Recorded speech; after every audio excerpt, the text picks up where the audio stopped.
On the 19th of August 2017, an 8 months pregnant young woman disappeared without a trace from her apartment building. She had ordered a pizza that was left untouched on the kitchen table, and she was looking forward to meeting her baby daughter in the weeks that followed. This is the story of Savanna Greywind. She was born on August 9th of 1995 in Belcourt, North Dakota. Her father is a Spirit Lake member and her mother is a member of the Turtle Mountain tribe. The family moved to Fargo in Savanna's early years, but they eventually decided to return to the Spirit Lake tribe reservation when she turned 9 years old. She graduated from Warwick Public School on the reservation and attended Lake Region State College and earned a certificate of nursing assistant. Her boyfriend Ashton was also a Spirit Lake tribe member.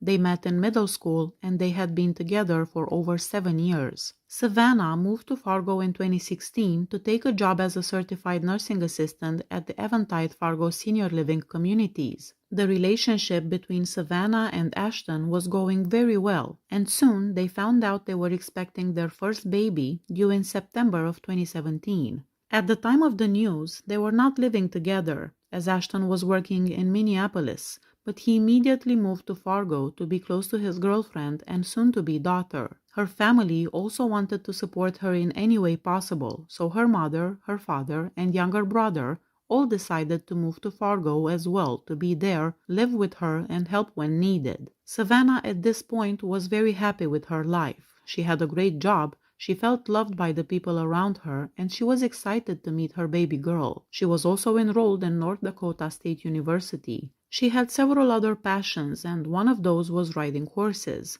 She was very friendly as a person and enjoyed social interactions, both in real life and on social media. On September 1st, she had plans to move in with her boyfriend in their own apartment. On the day of August 19, 2017, Savanna was preparing for what she thought would be the most exciting chapter in her life.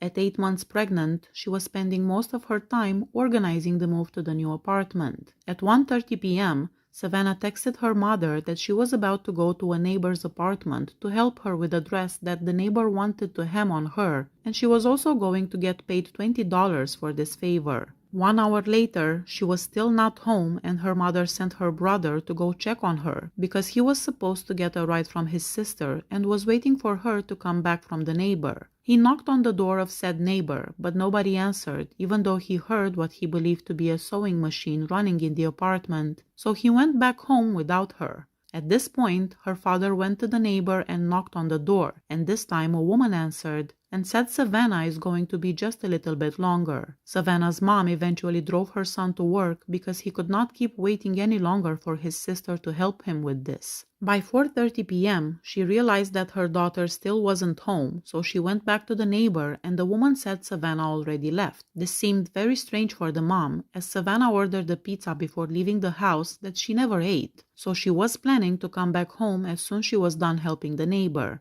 Ashton said that he was also in contact with Savanna before he left home, and then all of a sudden she stopped replying to texts. Savanna's car was still at home, so her mom knew there was very little possibility for her to have just walked anywhere because she was 8 months pregnant, and it was not easy to go on foot to the store or any other place. Because she was always on Facebook or on her phone, the family was concerned as now she was not active on any social media platform and she had no reason to just run away or disappear. In fact, she's never done anything like this before. Also, the day before, Savanna was out with her sister buying baby stuff and she was having a good time. She was very cheery and positive. The whole thing seemed very strange for the entire family, so they decided to call the police.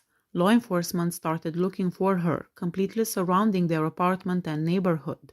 Of course, they also went to check the apartment where she was last known to be, and this time the door was answered by both a man and a woman, which allowed the officers to enter and check the rooms, but nothing was found. Savanna's family felt like things were not moving fast enough or in the right direction, so they wanted to bring the case to the attention of as many people as possible by putting posters or pictures of her everywhere, including on social media. The police checked the surroundings and the apartment buildings, including the one in which she was before disappearing, but in spite of all the discussions they had with Savanna's friends, family members, even her employer, there was no lead whatsoever. By Wednesday, August 23rd, there was no progress on the case, and the family decided to hold a prayer event at the Sanford Medical Center in downtown Fargo, and they asked for the police to contact the FBI for support in this matter. There was also a reward of $7,000 on the table.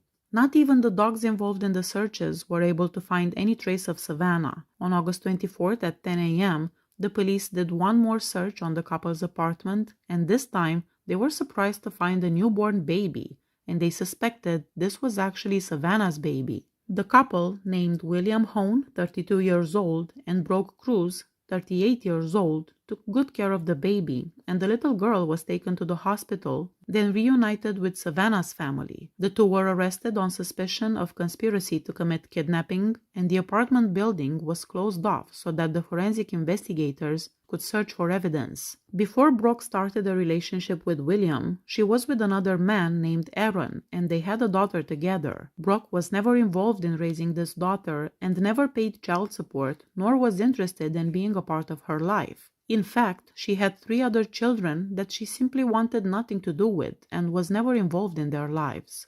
William, on the other hand, also had 2 children of his own, one of which he was abusive towards when he was only a baby back in 2011, when one of his kids was rushed to the hospital with a fractured skull, and the medical team concluded the injury was caused by the father, so he was charged with child abuse. In her childhood, Brooke did not have a stable home with a place of her own, as she was constantly moving from a foster care family to another, and she never felt love or that she was wanted anywhere. She was also quite angry and had a bad temper.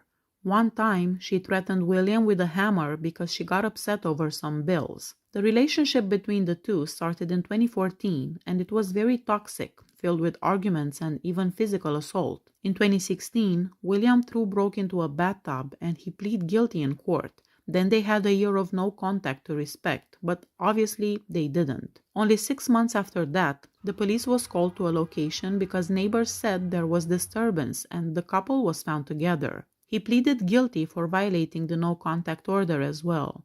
On Sunday, August 27, at 5:45 in the evening, a body wrapped up in plastic and taped to a log in the river was discovered in the Red River by 2 kayakers. At 8:20, the body was pulled out of the river, and 1 hour later, it was identified as Savanna Greywind. Brooke denied to have had anything to do with this. Her story was that she arranged to meet with Savanna, and she taught her how to self-induce birth by breaking her own water, after which Savanna left, returning 2 days later to give her the daughter she had. William did not corroborate the story. In fact, he said what really happened. He came home on August 19th and he found Brooke cleaning up blood in the bathroom. He helped her clean up and loaded garbage bags full of towels in his truck to get rid of them. He also disposed of shoes that had blood on them. Brooke then showed him the baby and said the infant was now theirs and they were a family. The court decided to set a bail for $2 million because they were a flight risk. During the investigation, the police found out that they were looking for travel deals and tickets. The funeral was held on September 7th, and it included tributes from the Spirit Lake tribe, and it is said that over 1,000 people were present at the services. Many of those attending wore red shirts to honor Savanna and other indigenous women that were missing or had been killed. Ashton was granted full custody of the little baby girl, but she is raised by the entire family. They all participate in her upbringing. On December 11, 2017, Brooke finally pled guilty for conspiracy to commit murder, kidnapping, and for providing false information to the police. For this, she was sentenced to life in prison without the possibility of parole on February 2, 2018. She admitted to have lured Savanna in her apartment and then performed a C-section on her while she was still alive. On September 4, 2017, William pled guilty to kidnapping and providing false information to the police. He still had to stand trial for the charge of conspiracy to murder, but the jury found him not guilty of Savanna's death. The judge sentenced him to life in prison, but with the possibility of parole, on October 29, 2018. At the end of 2018, a new bill was proposed to improve resources and capacity to put in the work for finding missing Indigenous women and children, but it was stalled, so a new one was proposed in 2019. This bill was passed and signed into law as Savanna's Act by President Trump in 2020. Please hit that subscribe button if you like my channel. See you next time. Bye bye.